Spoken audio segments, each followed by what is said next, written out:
Memanglah. Tu sebab kita tak berani sangat kan.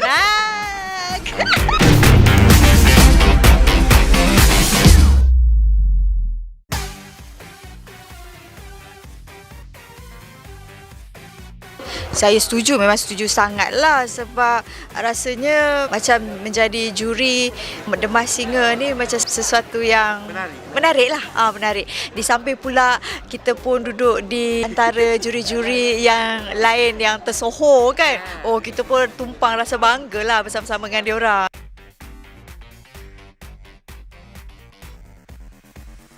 Memanglah. Tu sebab kita tak berani sangat kan. Masa kata-kata kita tahu perasaan orang tu kan. Tapi ini kita tak adalah macam tegur sangat mengenai vokal ke apa, tak sangat. Siapa di sebalik. Siapa di sebalik tu, tapi taklah pula macam tak pedulikan persembahan dia. Kenalah juga persembahan tu pentinglah juga.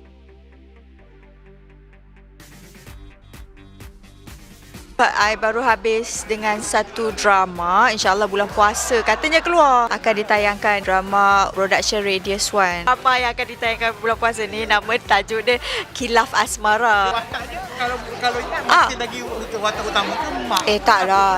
Kita dah watak mak-mak sikit lagi, dah masuk nenek dah kan. Serius lah? Dia series. Watak akak sebagai? Watak saya sebagai mak saudara kepada Fasha Sanda. Antagonis. Jahat sangat.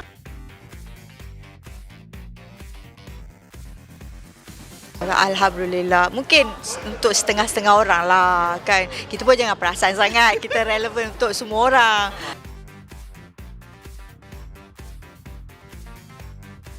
Dia berminat tapi dia Yang sulung kan? tak, yang nombor 2. Yang sulung tu suka je menyanyi tapi dia tak adalah rasa nak menceburkan diri lebih mendalam lagi. Tapi yang nombor 2 tu dia minat, tapi tengoklah dia kena habiskan dulu sekolah menengah dia. So dari segi keiming abang tak kisahlah kalau dia nak. Tak kisah.